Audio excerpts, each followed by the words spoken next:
வணக்கம். சற்று முன் கிடைக்கப்பெற்ற மிக முக்கியமான செய்தி ஒன்று வெளியாகி உள்ளது. எடப்பாடி தலையில் விழுந்த மிகப்பெரிய ஒரு இடி.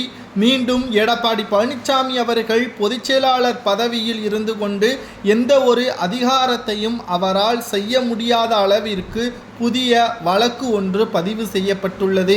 இதனால் இரட்டை இலை சின்னமும் முடக்கப்படுவதற்கான வாய்ப்புகள் இருக்கிறதா?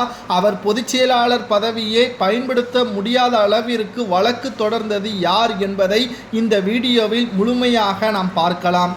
அதாவது ஏற்கனவே இரட்டை இலை சின்னத்தை முடக்க கோரி திண்டுக்கல்லை சேர்ந்த சூரியமூர்த்தி என்பவர் சென்னை உயர்நீதிமன்றத்தில் வழக்கு தொடர்ந்தார்.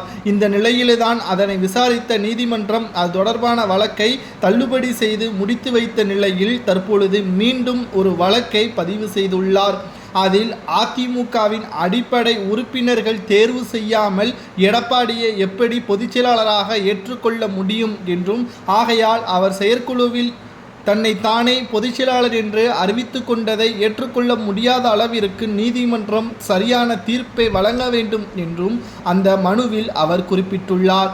இதனையடுத்து அனைவரும் டெல்லியில் செய்தியாளர்களுக்கு பேட்டி அளித்த பொழுது எடப்பாடி பழனிசாமி தரப்பில் ஆஜரான சி.வி. சண்முகம் கூறியது என்னவென்றால், மனுதாரர் சூரியமூர்த்தி என்பவர் அதிமுகவின் அடிப்படை உறுப்பினரே கிடையாது என்றும், அவர் தனியாக ஒரு கட்சியை ஆரம்பித்து அதிமுகவிற்கு எதிராக தேர்தலில் போட்டியிட்டவர். எனவே அவரது கோரிக்கைகளை மனு விசாரணைக்கு தகுதியானது கிடையாது என்பதால் அதனை ஆரம்ப கட்டத்திலேயே தள்ளுபடி செய்ய வேண்டும் என்றும் ஆணையத்தில் தெரிவித்துள்ளார் என்றும் கூறியுள்ளார்.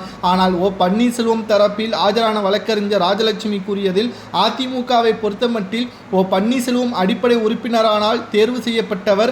அவர்தான் அதிமுக கட்சியை வழிநடத்தி வருகிறார். அவருக்குத்தான் இரட்டை இலை சின்னம் ஒதுக்கீடு செய்ய வேண்டும் என்றும், இதேபோன்று மனுதாரர் சூரியமூர்த்தி கூறியதிலும் இதைத்தான் குறிப்பிட்டிருந்தார். தற்பொழுது மேலும் ஒரு சிக்கலாக அதிமுகவின் அடிப்படை உறுப்பினர்களால் பொதுச்செயலாளர் என்பவர் தேர்வு செய்யப்பட வேண்டும். அதுவரைக்கும் எடப்பாடி பழனிசாமி இரட்டை இலை சின்னத்தையும் பொதுச்செயலாளர் பதவியையும் பயன்படுத்த முடியாத அளவிற்கு நீதிமன்றம் தீர்ப்பை வழங்க வேண்டும் என்று அவர் தெரிவித்திருப்பதால் நீதிமன்றம் இந்த வழக்கை அடுத்த வாரம் ஒத்திவைத்துள்ளது.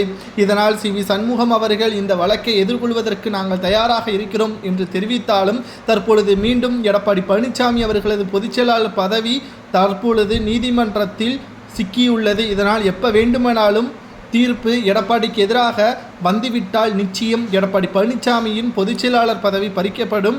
நீதிமன்றம் கூறுவது அடிப்படை உறுப்பினர்களால் தேர்வு செய்யப்பட்டால் என்றால் ஓபிஎஸ் அவர்கள்தான் பொதுச்செயலாளராக தேர்வு செய்ய முடியும் என்ற தகவலும் தற்பொழுது வழக்கறிஞர் தெரிவித்திருப்பது சரியா தவறா என்பதை கமெண்ட் வாயிலாக கூறுங்கள்.